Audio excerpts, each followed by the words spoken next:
Good afternoon and welcome. I'm Kate Fitzgerald with Brilliant Life Community. I'm speaking with Ellen McKenzie, yoga therapist and TRE provider at Redbeard Bodywork and Structural Integration. Ellen, thank you for joining me. Thank you for having me. I'm excited to be here today. Your job title in your email address or signature uses the terms CIAYT and E500RYT and TRE provider. Could you explain each of those to us? I'd love to. So CIAYT stands for Certified International Association of Yoga Therapists. What that credential means is that I have graduated from an accredited program that certifies yoga therapists at 1,000-hour level. The credential is based on the number of hours within the accredited program. I did my training to get that credential through the International Soma Yoga Institute in Duluth, Minnesota. I did all of my training up there. That school's a little bit unique because in addition to in-depth studies around yoga therapy, they bring in a specialization around somatic education. So I work with clients doing both some classic yoga practices where there might be postures or yoga asana, traditional breath techniques, meditation, but I also use this somatic education, which is a little bit unique there. The credential ERYT 500 means I'm an experienced registered yoga teacher at the 500-hour level. So that's through a different organization called the Yoga Alliance, which is the governing body for all yoga teachers in the United States and internationally, really. And so that's the highest credential you can get through them. So I kind of tapped out within that credentialing system.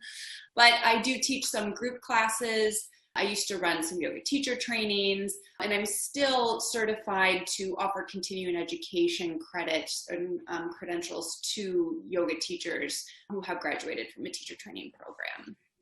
And then the last set of letters that you listed, TRE, those stand for tension and trauma releasing exercises. And I'm a certified provider of TRE, and that means that I am credentialed to work with individuals and groups helping to facilitate the TRE process, which involves going through some exercises and then inducing what we call neurogenic tremoring. Thank you. So what brought you to this line of work? Well, interestingly enough, it was really for myself. I don't know how common of an answer that is. I imagine it's fairly common. But I was introduced to yoga as a teenager through my mother and sort of approached it as a balance to my athletic endeavors. I was a competitive swimmer. And as I got a little bit older and a little bit more mature, I started to understand from a felt sense the way that a yoga practice was helping to kind of balance me and help me to manage stress.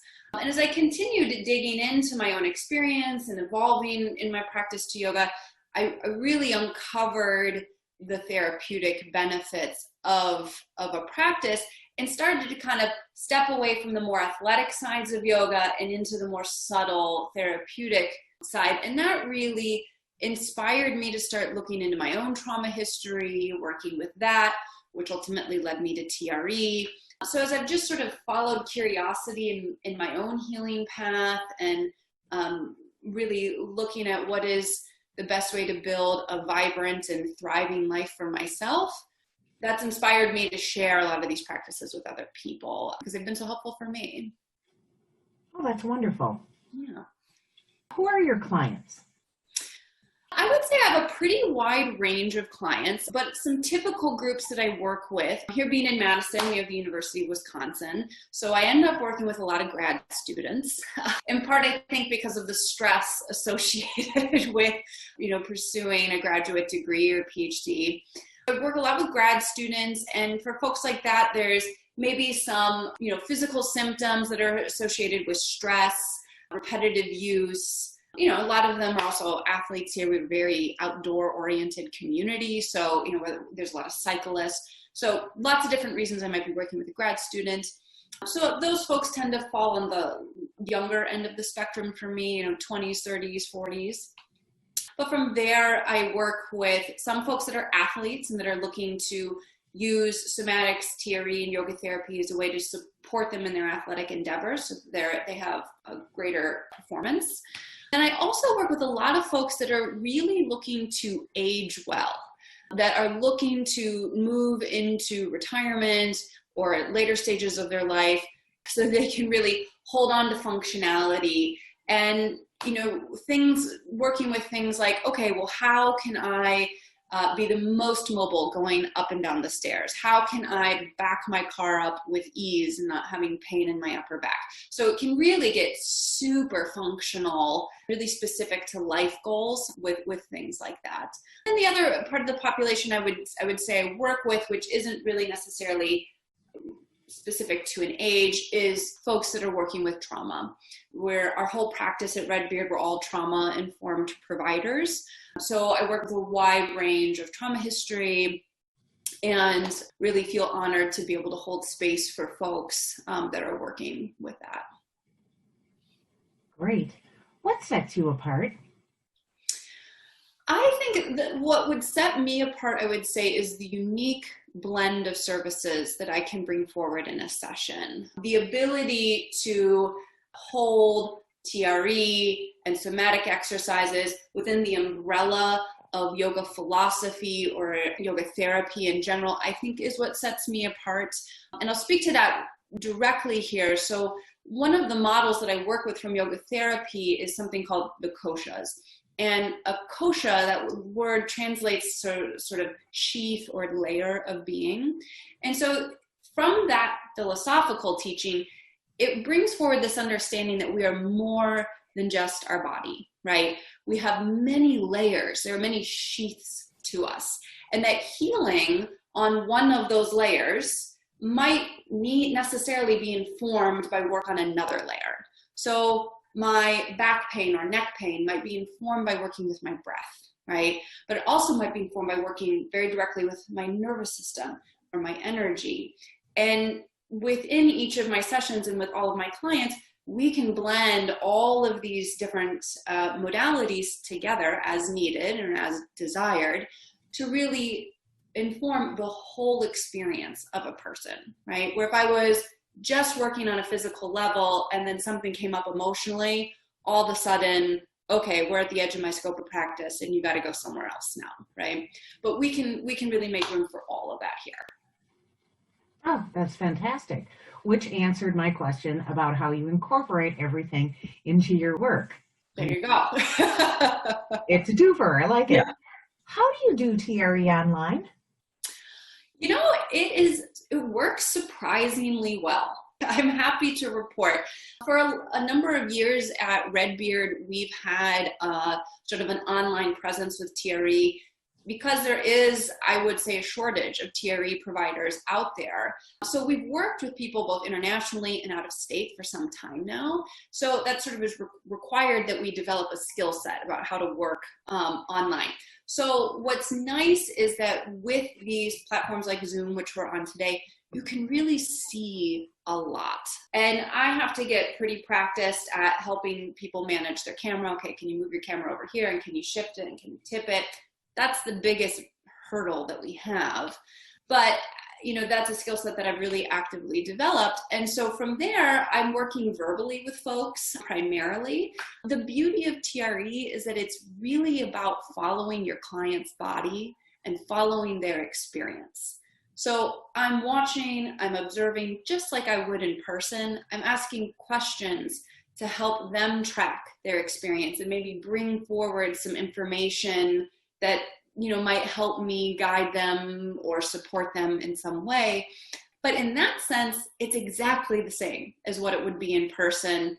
There's just not any option for touch because clearly we're separated. But there's really a lot that can be done online with it. Oh, wonderful. Mm-hmm. In addition to TRE, how else are you working with your clients during the quarantine? Mm-hmm. Somatics and yoga therapy, I'm also working in a similar fashion. The beauty of spending many years as a yoga teacher is I've had to really refine my verbal skills in helping to direct people and tell them where to put their bodies. So those are really coming through for me these days. But in addition to that, through Redbeard, we're also offering some donation-based classes, and those are up on our Redbeard website, which you can find at redbeardbodywork.com. So I'm teaching 2 group classes a week, one of which is a blend of somatics and then TRE. And then I'm also teaching something that I'm calling somatic yoga. So it's somatically informed yoga is the second class that I'm offering. But during this time, we're also offering sliding scale for all of our services to help meet people where they are, given the economic crisis that we're also in. And for frontline providers, healthcare providers, we're also offering free services to help support them as they're really being tested during this time. Wow. Yeah, it's so true.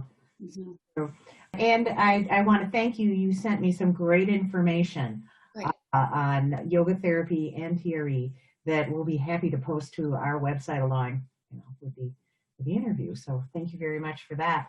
Good. Let's see. Is there anything else that we should know about what you do? I think maybe more just as a point of interest in my own personal practice, and along with Alex is a Zen priest through a Zen tradition, and I also sit and train within that Zen tradition. So that's in addition to yoga, that's a sort of philosophical umbrella that I operate under, and that informs, I would say, most importantly, how I ground and center myself so that I can be available for my clients. And from that grounded place, hold space for them to do their work. So whether or not they're interested in Zen, I think it's important that clients know that their practitioners have a practice and that they actively engage with these things, that they're doing their work so that they can be the best therapist that they can be in the room or on the video with you as we're working. Mm-hmm. Oh, well, Ellen, I want to thank you very much for your time today. We appreciate all the great works that you're doing for our community. And we look forward to speaking to you again. Yeah, I'd be totally game. Thank you very much. It was wonderful. Great. Thank you.